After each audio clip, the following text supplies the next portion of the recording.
नमस्कार, पॅम्स रेसिपीमध्ये आपलं स्वागत आहे। आजच्या व्हिडिओत मी तुम्हाला मटणपेक्षा खूप टेस्टी अशी व्हेज भाजी दाखवणार आहे की जे नॉन व्हेज खात नाही आणि व्हेज खातात त्यांच्यासाठी मटणसारखी अगदी सुपर भाजी, हॉटेलपेक्षाही खूप टेस्टी। तर सोयाबीन करी दाखवणार आहे। हे छोटे छोटे सोयाबीन आहेत, मोठे पण असतात। मोठे जर असले तर ते गरम पाण्यामध्ये मीठ टाकून थोडे उकळून घ्यायचे आणि त्याचे छोटे छोटे तुकडे करायचे। आता हे मी आणताना छोटे छोटे आणलेले होते, आता छोटे मोठे दोन्ही साईजचे मिळतात। तर हे छोटे आहेत, मी हे वाफवून घेतलेले आहेत मीठ टाकून आणि त्यातलं पाणीही काढून घेतलेलं आहे। यासाठी आता भाजीला सोयाबीन करीसाठी आपण मसाला काढायचा आहे।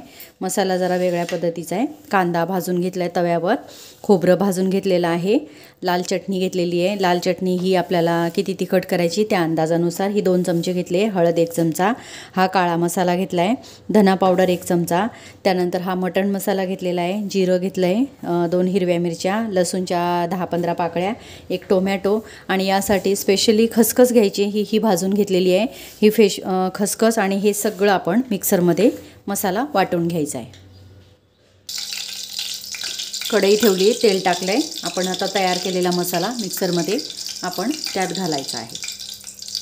त्याआधी आपण थोडी ही बेडगी मिरचीची पेस्ट केलेली असते मी, आपण काश्मीरी मिरची असली तर तीही घालू शकतो, पण माझ्याकडे चपाटा आणि बेडगी मिरची असते, त्याची पेस्ट करून ठेवते मी मिरच्या पाण्यामध्ये टाकून, त्यामुळे खूप सुंदर असा लाल रंग येतो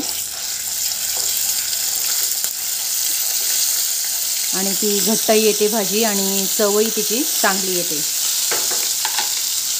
आता त्यात मसाला घालूया।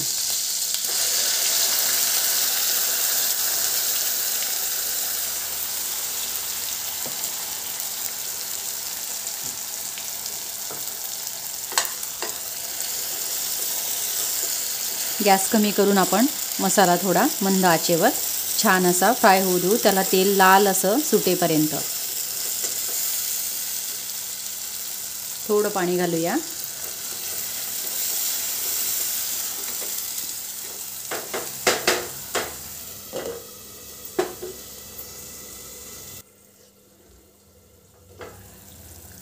मस्त 2 ते 3 मिनिटांनंतर मसाला झालाय। मसाला करताना आपण जर थोडं पाणी सोडलं आणि मंद आचेवर आपण जर झाकण ठेवून त्याला 2-3 मिनिटं जर मस्त होऊ दिला तर त्याला सुंदर असं तेल सुटतं। मी मसाल्यामध्येच थोडं मीठ घातलं होतं, मीठ घातल्यामुळे त्याला सुंदर अशी टेस्ट येते। आता चवीपुरतं आणखी थोडं मीठ घालूया आणि त्यामध्ये आपण हे सोयाबीन जे वाफवलेत ते त्यात सोडायचे, थोडी कोथिंबीर घालायची आहे आणि थोडं पाणी घालून पुन्हा आपण 2 मिनिटं आपण फक्त आपल्याला थोडीशी उकळी येऊ द्यायची। आपल्याला किती ग्रेव्ही करायची त्या अंदाजानुसार आपण त्याला वाफ येऊ द्यायची।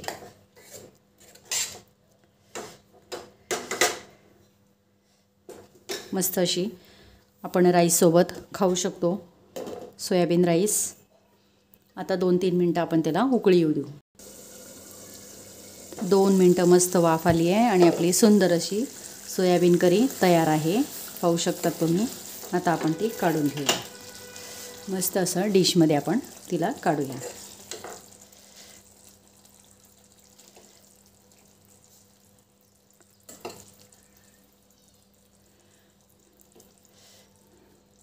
मटणपेक्षाही अगदी सुंदर आणि अशी मस्त अशी टेस्ट लागते।